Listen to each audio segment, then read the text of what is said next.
Put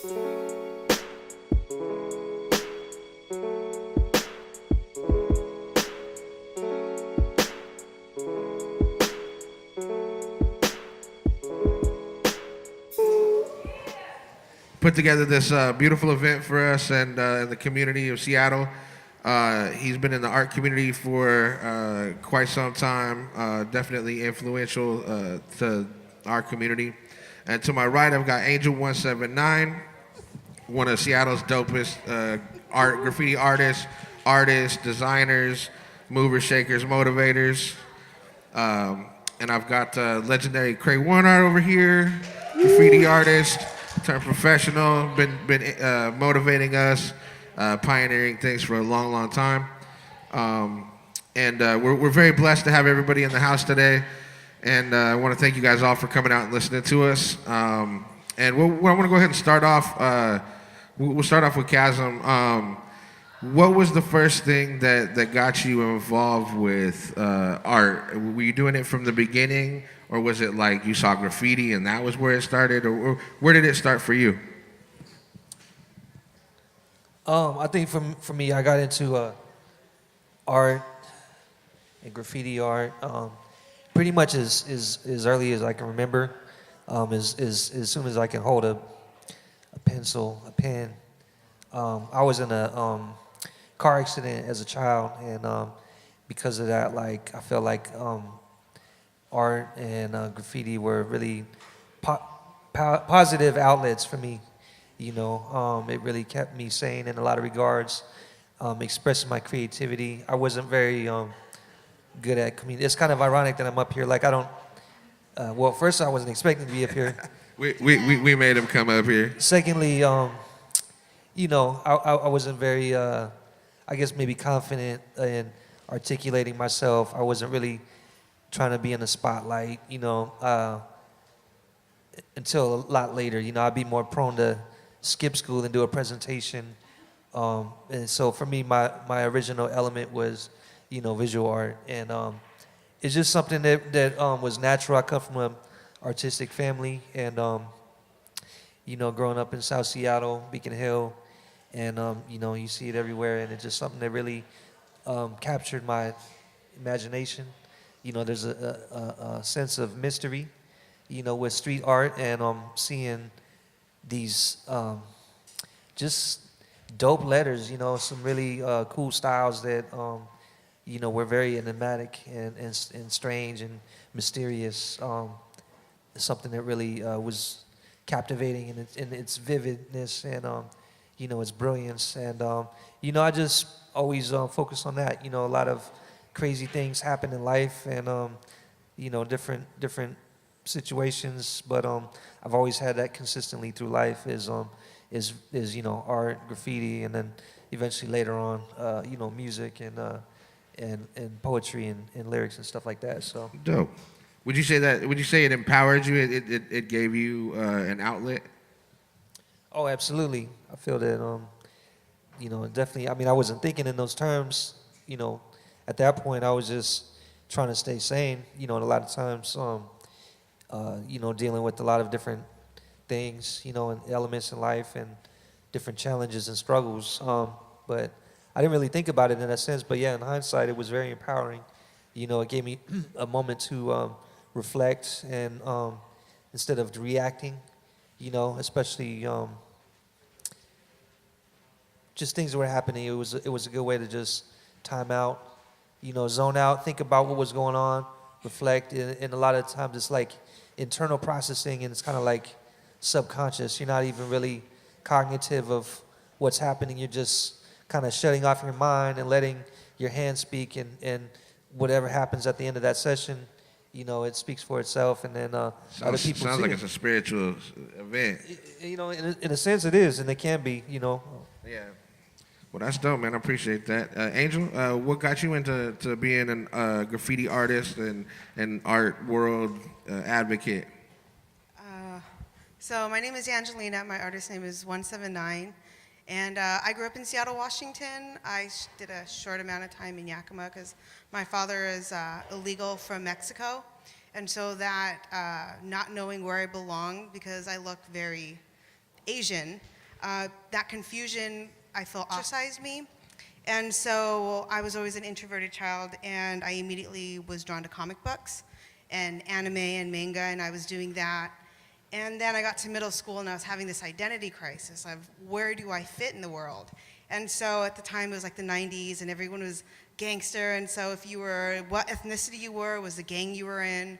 So if you're Cambodian, you were the Cambodian gang. If you're the Blacks, you're a Bloods or a Crip. If you're Samoan, you're, all these things. And I was like, well, where do I fit in? Because I don't speak Spanish, and I don't know really any English-speaking Mexicans that are into the nerdy-ass shit that I am.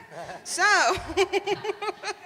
so I was like, let me just identify as a Mexican gangster. And of course, that got me in trouble. I got into like being more, trying to up the ante to prove myself to other people. And so when I finally discovered hip hop, and it was because of Mad Crew and Danny and Kaz, something clicked in my head, and it taught me to define who I was based on what I can give to the world through art. That's not a negative stereotype. And I think at that point, my life kind of just took off, and it it didn't project me in quite a positive thing, because I did get in trouble for doing graffiti, and I got arrested, but it was almost like mandatory that I had to have that experience to put myself in a situation where I could understand and connect with youth, because that's now the primary work that I'm in. And I think that that's super important. And I think when I do this for youth classes, like when I go to Denny International, or when I run workshops, I can identify immediately with them, because not only do I look like youth, I'm their same height because I haven't grown, but like my narrative is very similar, of coming from a place where you don't quite know where you fit in. And I think that happens a lot within specifically hip hop as well, because it's a culture that came out of us trying to figure out where we were in the world. So. Very nice. Thank you. That's awesome. All right, Crayone, what got you sparked off in the art world and graffiti? Let's see, my name is Rigel Jaradovac, but I go by Crayone, and I've been painting for about 35 years and still going. I was born in New York City, raised in Korea since I was 7, and then been in San Francisco ever since. So I'm pretty much a San Franciscan. I got into skateboarding, and then all of a sudden, I got into sports, baseball, basketball, and football every year, until breakdancing came. And I'm like, whoa, what is that? I want to get down with this. And I completely stopped sports, and I got into breaking. And then one of the guys at the practice facility brought in a sketch that says Omega. And this guy named Fury, he said, yeah, this is what they do in New York. I'm like, what is this? It's like, oh, they put this on trains. Oh my God, I got to do this. I mean, so after a cardboard and maybe getting up in some kind of parking lot, I started doing, pieces on walls. And after my 6th piece, I started getting really, really good. And then after my 20th piece, I'm like, wow, I could really do something with my life, Yeah. So fast forward, let's see, I got famous pretty quickly. I remember telling my sister, I want to be the most famous artist in San Francisco, Nicole.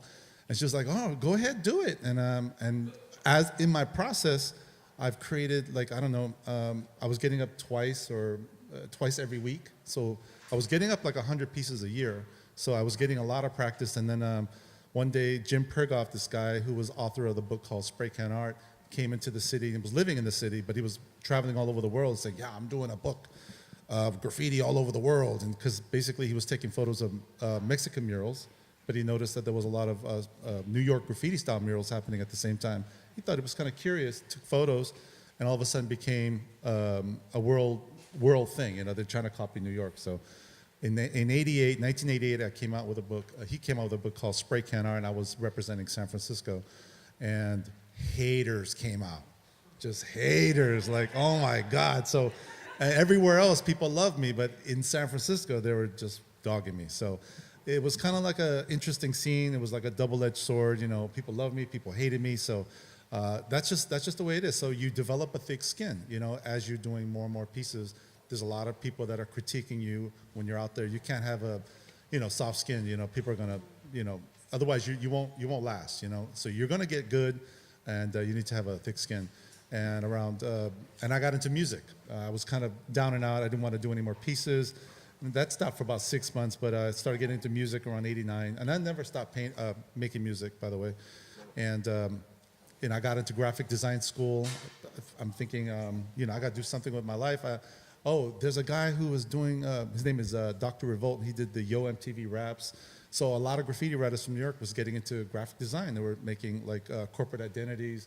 And I'm like, oh, you know, I think I want to do that because it's kind of going from graphic art or graffiti art to graphics and then back to graffiti art. And I thought that was like a really cool thing to get into. Fast forward to like 1995, I got into web development. I did hiphop.com with Alex Aquino in Daly City. And so I developed the first hip-hop style, graffiti style website. And we won many awards up to 2000, and then I created a hip-hop network with my best friends. And so I did the whole .com thing. Around 2001, I got into Crayone.com, and I've been getting steady income from that. And again, around 1999, I got a steady job doing graphic design for unemployment newspaper. It wasn't a lot of money, but it was steady income, because that's one of the things that, you know, you got to do is sort of like multiple streams of income, you know? So that was keeping me, you know, paying the bills, but at the same time, I was out there with my website, and people would hire me, so I would get, supplemental income. Let's see, around 2006, 2005, I joined Zulu Nation, All Tribes, and I've always heard about Zulu Nation back when I first started, so it was kind of like a life-fulfilling thing for me, joining Zulu Nation, All Tribes in the Bay Area. And also, I started really going heavy into trying to get into the fire department. And so I was learning the EMT, going back to school, learning all kinds of fire science. And then around, I believe it was not too long ago, around 2015, I told my sister, hey, you know, I don't want to be a 50-year-old guy trying to be a firefighter, you know? So if it doesn't happen for me in the next year, I'm going to just pass on and continue my art, you know? Well, lo and behold, when I was 49, they called me for the fire department. So I got in, I did all the work, I did all the EMT, I did all the heavy-duty stuff to get ready, and now I'm a full-fledged San Francisco Fire Department firefighter. Hey, congratulations, man. And so now my problem is, okay, one of the problems my girlfriend and I was talking about was getting hired by a person that's notorious for gentrification in the city. I didn't know this person, but my agent said, hey, this is a good exposure. We got a great building down in the Mission, in the middle of everything, and so it would be really good exposure. I was like, sure. And then later on, I found out this guy was the most hated person because he was kicking people out of the neighborhood, which was predominantly more Mexican Americans, and it was just, he's kind of like an evil person, you know? And so now I have to realize, you know what, I really have to be thoughtful on who I'm getting hired by. It's not, before I was like, yeah, let's just get hired, let's just get the money. But now it's like, I'm really not struggling that much anymore. And so it's a conscious decision that I have to make now on who's hiring me again, what did he do? Again, like before, like maybe just about 6 months ago, I'd gotten hired to do a $5,000 gig, and this guy wanted, or this lady wanted 500 buildings on her wall, 500 painted buildings, and I'm like, nah, I'm not gonna do this. So now it's, I'm realizing that now I'm actually figuring out what to pick as far as like my jobs and stuff. So that's been kind of helpful. Plus, I like to help people out and save them from the burning buildings and stuff like that too. So. Oh man, we got a graffiti hero over here. He's a firefighter that puts up burners. Yeah, right. Puts out burners, exactly. Burners, yeah. You putting out burners, putting up burners. You know, you're putting out your own pieces. But one of the things about being a firefighter is that you got to be humble. You know, you got to be humble. You Absolutely, know? yeah. So. Well, that's dope, man. Sounds like you're humble. I definitely read spray can art, rolled around with that, you know, till the cover popped off. And I apologize. We always called you Crayone because there's no enunciation. But Crayone, I appreciate letting us know about that. Thank Now, you, you brought up a couple of good points.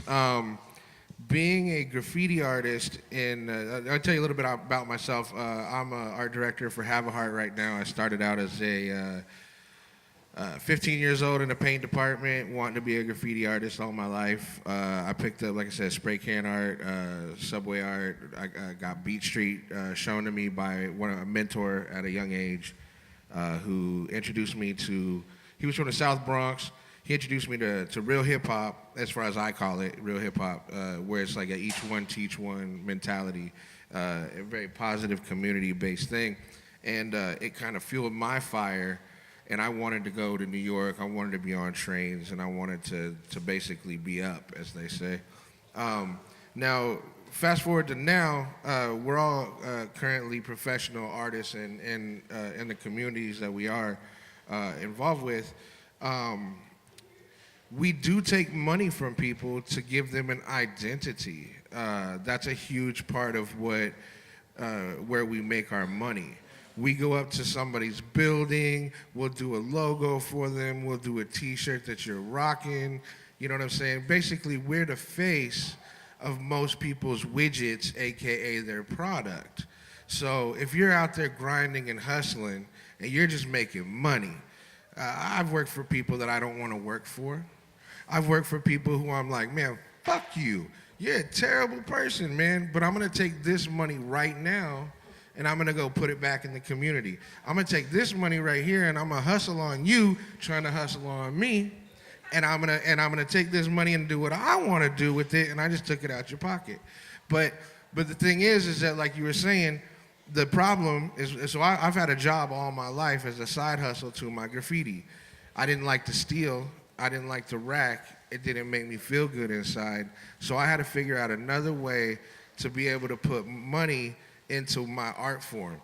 How, you know, I was broke most of my life, but it wasn't, I would call it paint rich. I would have more paint than everybody else because I was hustling jobs.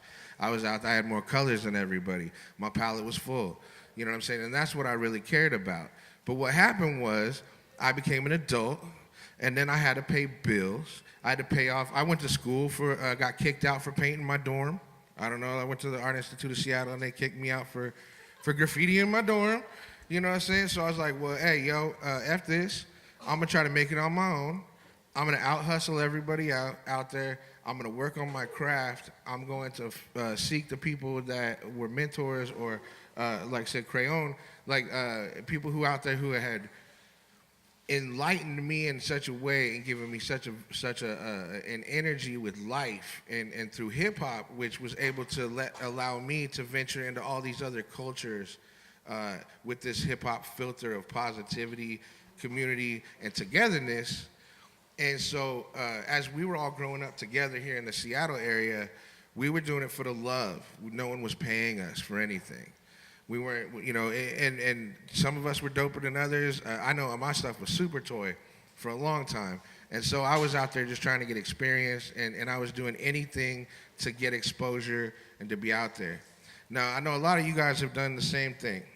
Now, if you're in a situation now, like you have another means, which is an amazing, amazing accomplishment, and you have the ability to turn down a $5,000 job.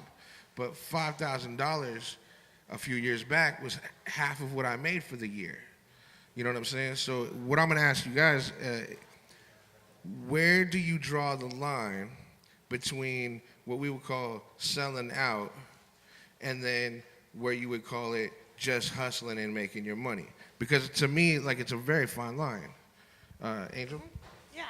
Okay. So, like I said, I grew up in Seattle, and if you're not somebody that has already suffered from displacement, you're maybe in the process, or you're struggling because of, I work a full-time job and I do the art on the side, and I do my teaching. All those resources that I pull allow me to stay in Seattle, but I've also been blessed with having made the right choices, if that's like a way to phrase it, and having the network of people that have looked out for me since I was young to offer me positions at some of the major corporations that are here, like Amazon and Microsoft. And last year was one of my most successful years. And so when I look at myself on paper, you could say, oh, okay, well, she worked for Microsoft. What are they doing to us? She's worked for Amazon. What are they doing to us? And the way that I look at it is this.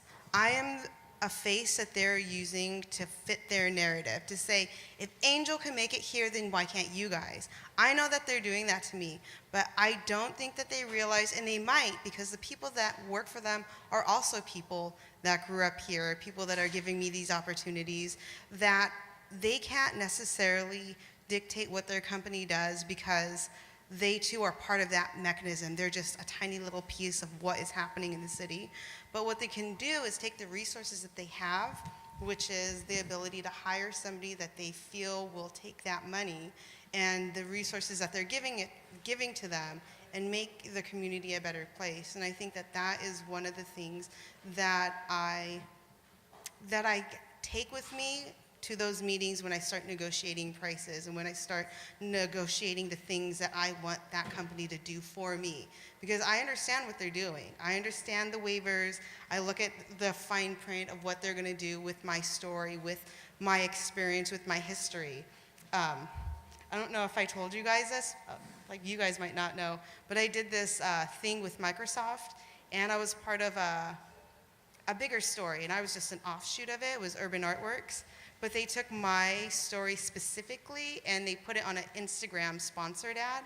So without the context of the campaign, it made it look really, it kind of changed the narrative, but I know that they were using me for a certain thing, but what came out of it was actually really good conversations about what street art is and how it has the potential to reach youth. So, and I knew that had the potential to happen. So you have to have that open mind, but also be really, not militant, but strategic with those opportunities. So I don't really feel like that's selling out. I think that's using the system. There's a give and It's like, exchange. yeah, There's it's an like equal. hacking. There's an exchange, right? So you're kind There's of an negotiating. exchange, yeah. Yeah. And I know what they're doing, and they might know what I'm doing, but No, I mean they definitely. Some people don't put in all the legwork sometimes when they hire us, which is pretty funny. They don't know exactly what they're getting into.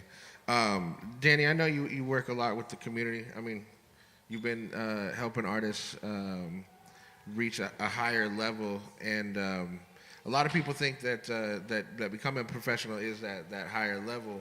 But is there growing up doing the artwork, doing mixtapes, and doing albums and all that stuff? What motivates you with the younger generation? Or what helps you motivate them to go and seek out trying to be like what we are right now, you know? Like how do you motivate the younger kids? Because it's pretty daunting, you know, because when you start out, no one wants to just give you $5,000 or $10,000 for a mural. So, I mean, with them paying dues, I mean, do you encourage that? Or do you just like, I mean, how's your approach to that?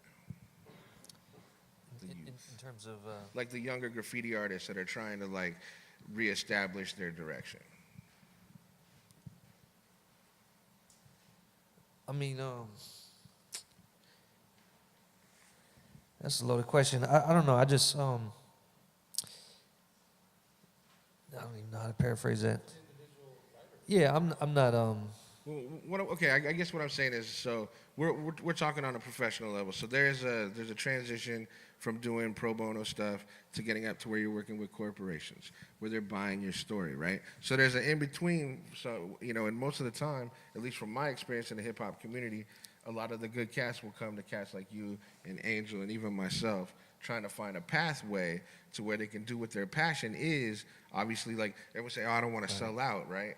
But I'm saying, like, when you're talking to these younger generation, what's your pathway for them?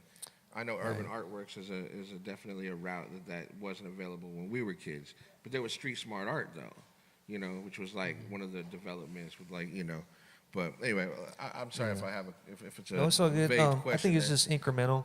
The end goal. It's a journey. So we don't necessarily know exactly where we want, but we have some sort of instinctual guide within us that kind of propels us into the direction that we aspire towards, and we know what feels good and what feels right, and in terms of, I guess, quote unquote selling out, I mean, that's kind of a double-edged sword, because I mean, my mom's always telling me, son, when are you going to sell out? You know, I need to get a house in Cali or Hawaii or something, and I'm like, Mom, you're bugging. You know, because it's really about integrity, you know, and so you kind of have to weigh the factors as to kind of what OneSevenNine was talking about, the entities that you're dealing with. What are their intentions? You know, if they're corporations, there's a lot of language that can be convoluted in those contracts, and you have to be due diligent on what it says. When things are in perpetuity throughout the universe, that's a very loaded verbiage, you know, that can really get you in a chokehold for the rights of your work, you know, and a lot of times, especially with young aspiring artists who come from nothing, you know, it's a dangling carrot to grab a quick 10K, you know, and be like, yo, a little production deal, or you know, even 50,000. I mean, they don't really do that nowadays because the industry's changed, but that's a lot of money, you know. But in hindsight, in the bigger scheme of things, it's really not. And so when you have artists that break out and make, you know, a lot of money, but they're only getting a small percentage of that because they didn't have their due diligence on everything that the contract was comprised of, you know, and they didn't realize a lot of the things that you're paying for out of your own pocket, all these, you know, limousine rides and these dinners and all these people that are a part of this machine, they're all getting eaten off of you, you know, and so in terms of like scaling it down to the early days, it's just about really just following your guidance within and what really is fulfilling. You know, I'm a kind of a unique situation because I've never really had like a straight up job. Like I've always done hip hop, like since the beginning. It's very rare. I don't encourage you to try it. You know, I do encourage you to have a plan A and a plan B and C, you know, and always think strategically about your moves and what you're doing and how, like Brother Charms is talking about, supplementing his passion. You know, as long as you allow your passion to guide you, then... I think that was Crayone when was talking about the supplemental. Oh, well, you were talking about that too, but... No, but Yeah. But, you know, important. in terms of, I mean, because you can be in this hamster wheel of life and always find yourself perpetually moving a direction that's not really going anywhere. You're making ends meet. You're barely able to cover your bills. You know, you're just getting by, but... or even you excel in a corporate job or whatever type of job, and you finally get to the management and you get to this upper level, and but it's not really gratifying. It's like taking a piece of your soul, you know. So in the end of life, you know, maybe you have a sense of stability, which is very important, but to what detriment, you know? You always think about what could have been or what should have been, you know. So what you're saying is basically have that backup plan and be able to have your passion still burn bright. It's a balance. Yeah, the balance. I definitely enjoy the balance. Crayone, can you tell us a little bit about your experience from going from a graffiti artist to like the first time you got paid? You know, how it changed your mentality? Hello? Testing. All right. There we go. Let's see. I was, in the beginning, there was a lot of, there was one television show that was geared toward the youth about skateboards and just urban culture and called, let's see, Home Turf. And one of the producers told me, hey, you know, you're doing a lot of pieces. You should put that in a portfolio. I'm like, portfolio? Well, why would I do that? And it's like, well, it's to get more work. And I'm like, oh, okay, that sounds like a good idea. Put it together. After about a year or two, I started shopping it around, and people started understanding like where I'm coming from. So it was easier for me to tell them like, hey, this is the kind of style that I want to do outside your business. Let's see, fast forward. I just decided one day just to go to the Art Institute and just kind of plop open my portfolio and just say, hey, I'm interested in going to your school. This is after high school, so I needed to find a place to continue my education. And so the white guy that was there, he just looked at it and said, well, we don't accept this kind of art here. We don't accept your kind here, basically.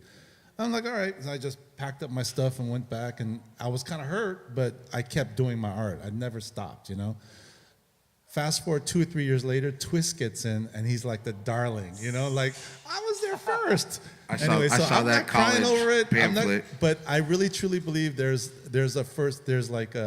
it meant something, because I don't mind people getting through the door first before I get through. It's just one of those things where it just wasn't my time. But there's a lot of things like that when you're first a pioneer, when you're one of the first guys to do graffiti art in the city, you're going to come across those experiences. While I was getting paid, I was around a lot of people. I was one of the, pretty popular writers in the city, and they were like telling me, "Why are you getting paid? This is so pure, And I told them, look, I'm one of probably the few writers that actually put in only a few years before I started getting paid. And if you put in a lot of energy and effort and skills you've developed, no one taught you anything, sure, I want to get paid for that. It's only when people are living still with their parents, they're like, you a sellout. And I'm like, you know what? I got to pay bills, So props to the artists that can actually make their art happen and they can pay bills with that. I was never able to do that. I mean, I feel like I'm a very talented artist. A lot of people go and learn how to promote their work through marketing. I put a lot of effort into trying to build my skills as an artist. So maybe I don't have the best marketing skills in the world, but there's a lot of artists that are half decent and they have amazing marketing skills. And they're making money like crazy, and I'm just like, okay, more power to them. There's nothing wrong with looking at them and saying, okay, let me see how they did it, and then let me apply that to my art, instead of hating all the time. So I came up through that. So there's a lot of animosity from kids who are still living with their parents because they don't really understand, Well, going off of that, because I think all of us have graphic design degrees. I think all of us made that transition from doing street art and graffiti and then using that as a way to to get an education. One of the things that I took away, backtrack a little bit. The reason why I did graphic design was because I thought it was graphic design and illustration. And the year I got into the program, they dropped the illustration part of it, and they filled it with typography. And if you don't know what typography is, it's just a study. Yeah, it's fonts, the study of letters, how it looks. It's really boring. It's really boring, but it allows you to understand literature. It's easy on the eyes. So I stuck with it, and one of the things that I took away from it that I think has set me aside from other people pursuing this career path, is that it taught me business. And I will account my father's hustle, from him to come to the United States and to work all these odd jobs before he passed away, is that that motivation to succeed and that fear of failure is what really got me to pay attention when they're talking about business, pay attention about when they're talking about finances and how to manage your money and all that. I'm a huge advocate of that, but I'm also a huge advocate of teaching somebody. I like gadgets. I got a little Apple Watch and my little iPhone, and I'm always researching, Instagram now has an integration to do my shop. That might not mean a lot to somebody, but it could mean tons for an artist that's trying to get their online shop out there so you can buy prints. And if somebody's saying, Angel, how do you do that? I'm like, buy me coffee and I'll show you. I'll sit with my laptop. We'll she go showed through it me. together. I guarantee you. She puts me in check. Yeah, numerous times. Yeah. So coming from that background, I want all my friends to succeed. I want to see everyone do the things that they're passionate about, but you kind of got to do that yourself. Be the first one that steps in that direction. Definitely got to watch out for some pitfalls. But what it sounds like a good underlying tone here is that continuing your education is always a positive thing. And it seemed that it was a very necessary next step in a lot of us. Even if you don't get fully through school, what it does is it allows you to put yourself into a student mindset and develop skill sets. Now, what's dope is that Crayone said something that was super important. Is don't he's an established worldwide famous artist, right? I mean, for stacking on fools. Then you're looking at taking that to the next level and becoming a firefighter and dedicating yourself is an inspiration, and it shows you that you have to be flexible and you can't be rigid in what you expect out of life, because what happens is you basically shut yourself off from opportunities. Now, a lot of people. I'm an artist, and friend of mine, his daughter's going through some things, and I mentioned that he was an artist. Now he's a musician, right? But I was like, I should call him a musician. But my philosophy is that everybody's an artist, and it's a communication where you can understand and you can see art. But a lot of us don't.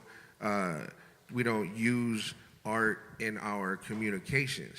Like, you know what I'm saying? Like, there's a lot of people that say, "Oh, I can only draw stick figures," or I can only do this.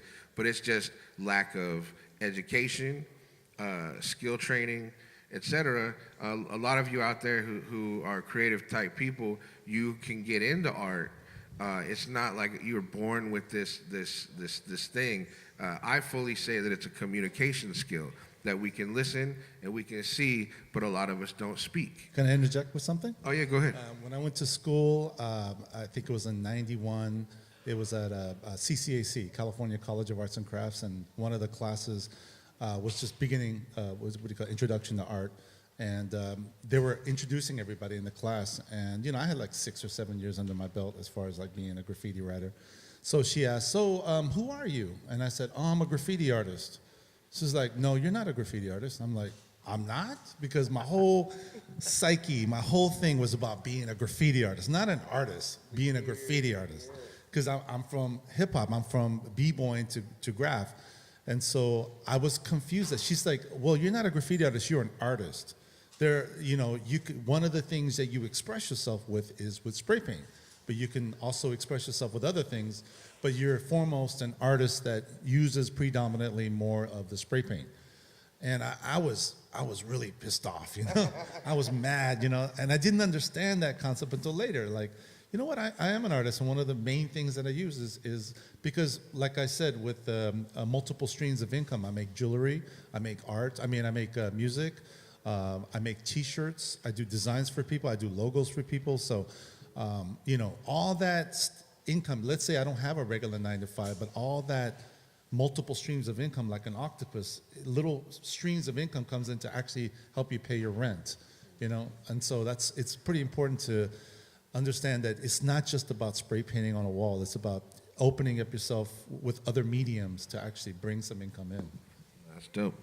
Also, I wanted to just note, just because you guys have your ear, we're unique with the spray paint.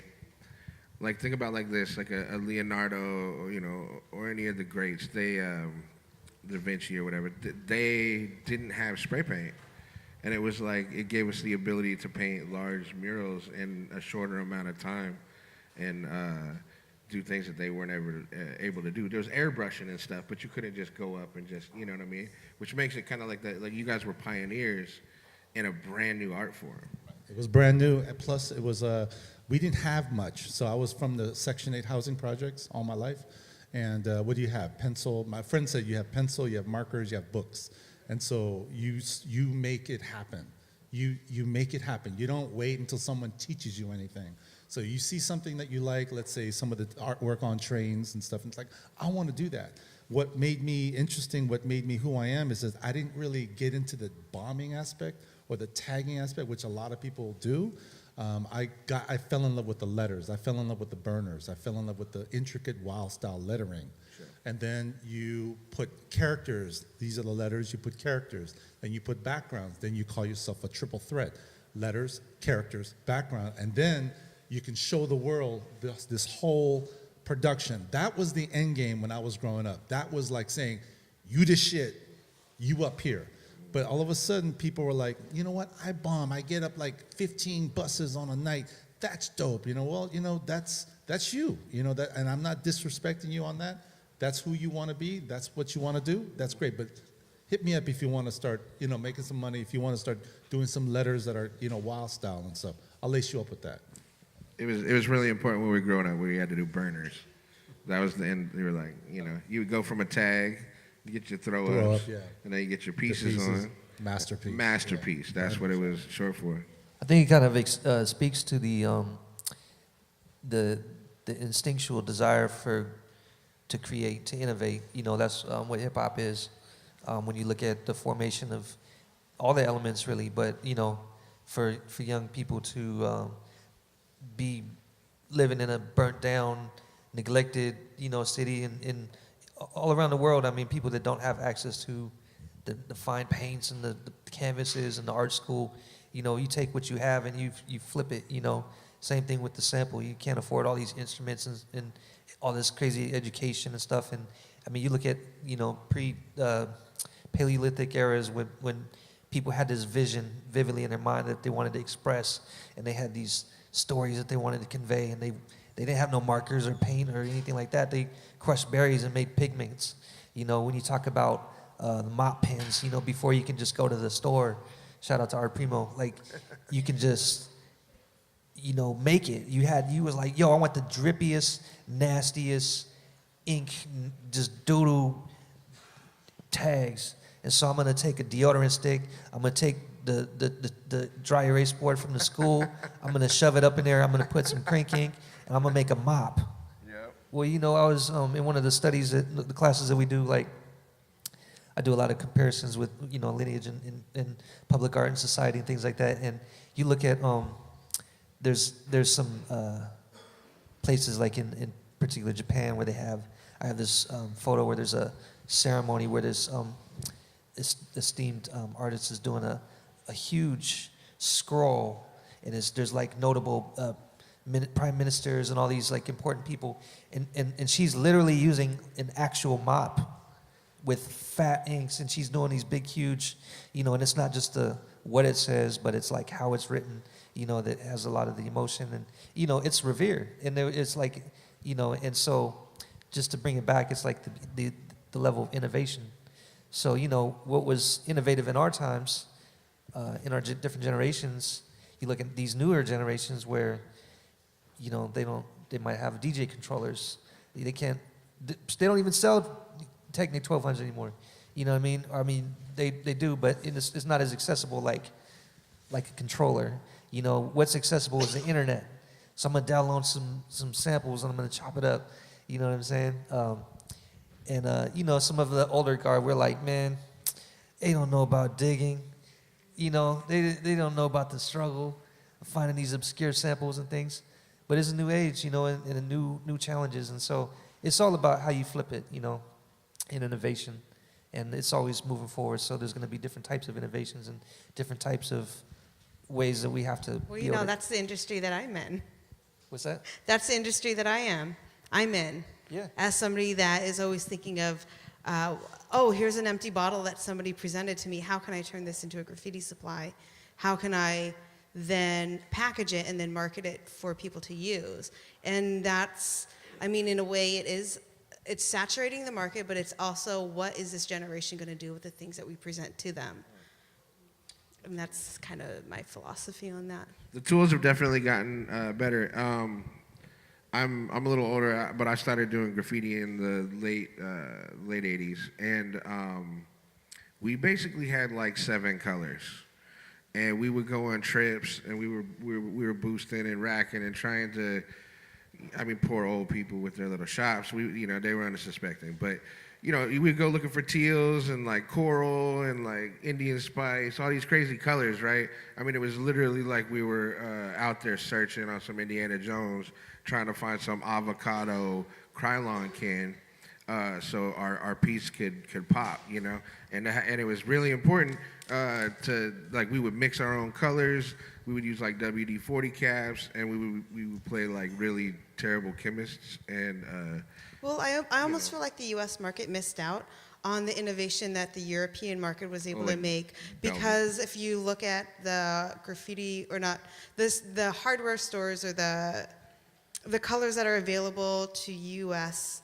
markets, they're just now starting to get a broader range, and that's because of Martha Stewart and all that. People are embracing the spray can as not as a graffiti tool or something that grandpas use in their garages for their pickup trucks. Now women can use these for chairs and home furnishing and all that. That's kind of helped the graffiti industry in terms of making the beautiful colors for the murals and the street art. How many colors do we have now just in Belton? Belton's 258, I believe. And that's just a color line that's from Germany. And so when people that were doing street art and graffiti approached the Crayone and Rust-Oleum, they said, hey, we think that we're onto something. Why don't you make and develop a paint that's for artists? And they laughed in their face and said, no, fuck you. You guys are defacing this. What we're going to do is we're going to make it much more difficult for you to use this tool instead of embracing it. And so that kind of stifled that for a while. And I think that also perpetuated the tagger style that came out of that, because there was only so much you could do without like really pushing yourself to be innovative. And, not everyone's going to turn out to be a Picasso, and that's fine. But what Europe did with that, what Germany did, what Spain did, was like, oh, all you want to do is paint on these abandoned buildings, these bunkers, these 1,000-year-old buildings that no one gives any two thoughts about. Of course, do it. Not only do you want to do that, you want us to help you develop product. Okay, let's do that. Let's make that happen. And now when you go to Europe and you see the quality of artwork that's happening, we're just now starting to catch up to that. And I think that was really unfortunate for the U.S. market and for the youth growing up that could have used street art and graffiti as a way to grow. Yep, definitely had an amazing influence. I wish it could have been a little bit better. What we have to wrap it up. What would you tell the people that are listening, if you can have give like a 30-second answer here? What kind of advice would you give a young professional who's trying to make it in the art world professionally? I'd like to hear from everybody. Everybody. To not give up. Just keep going. Yeah, I don't know. I'm just very lucky to find art at a young age, because when I'm looking around, I see a lot of people that have retired and kind of getting into art with watercolors and stuff. I'm like, wow, really? Watercolor? I mean, I'm sure it's great. I love watercolors too, but I mean, we are gravitating toward an element or a symbol of a spray paint that's so rebellious. And I'm just so lucky to be involved in that for the first, for 35 years. I know there are artists that are older than me in New York that have been painting longer, but I beg to differ as far as had they been painting every year? And I've been painting every year. Sure, I need to wear my mask because, it's pretty dangerous after a while, but as I'm getting older, I need to wear my mask. But Wear your mask. I'm very happy with that. And I've taught maybe 6 or 7 people seriously, and maybe about 2 of them have went on to really successful careers. And I'm not jealous of that. I'm really happy for them, because I'm always in a teaching mood. Like if anybody wants to learn, I'm always there to teach them, whether if it's through pen pals or whether if it's through the internet. But yeah, just never give up, like you were saying. And yeah, just always be a student. You know what I mean? Always be a student. Oh, thank you for that. Danny? King Khazm? I would say just don't be afraid to try different things, and don't worry about what everybody else is doing. Just look and try to create your own lane, create your own individual style, and don't be afraid to go out and try different things. And I'd like to let everyone know out there that you are all artists, and you can draw. And I encourage you to express yourself in that medium if you haven't done so already. And as far as being a professional, Mode 2, a really famous artist that I look up to, I read an article about him, and this was quite some time ago, and he said he never works for anybody that he wouldn't support or use their product. And I've tried to keep that in my mantra. I've tried to keep it in my spirit going forward. And you have to navigate yourself through a lot of snakes, a lot of people that are trying to use you for your talents once you develop them. Even while you're developing your talents, people try to use them. I'm not trying to scare you, but what I want to tell you is be mindful of that as you're learning and growing. And like Khazm said, don't worry about what other people are doing, because if I listen to anybody, man, people have been telling me to stop doing what I've been doing since the jump. You know what I mean? I had cats telling me that, like, I'll never make it. I have cats come up to me and they'd be like, man, you were the last person I thought that was going to last this long. You feel me? And it was like, but I was born off of this hip-hop. It's helped me meet some of my heroes and my motivators. And we're in a situation right now with the internet and with the abilities that are available to you, or with the anonymities that are available to you, that you can literally go and watch the masters draw, paint, create, from anything from like woodworking to graffiti, and you can basically learn those skills, but you have to take advantage of it. A lot of people out there with a smartphone in their hand and they learn shit, So it's like, use that as a tool to lift yourself. And what I took from graffiti is it empowered me to where I didn't have to listen to anybody. I could go out there and put my name up. Now, I'm not advocating people go out and be vandals, but don't let anybody tell you that you can't go out and make a name for yourself. Just make sure it's positive. Anything you guys would like to talk about before we wrap it up? I'd like to thank you guys for listening to us talk about something that we hold so dear. I'd like to thank Zulu, 206 Zulu, for having us out and being an inspiration in a positive way. Honestly, there's a lot of cats out there that are just trying to make money off the community. And what I can say about 206 Zulu is that they've always been there for the community in a positive way, and I appreciate you guys. Honestly, there's a lot of people out there trying to dismantle all the positivity that we were trying to build as we grew up into this, and have taken stewardship over this community. And so I want to give you thanks, and I appreciate you letting me and these other artists be involved, and want to continue to spread this community love and positivity. And thank you.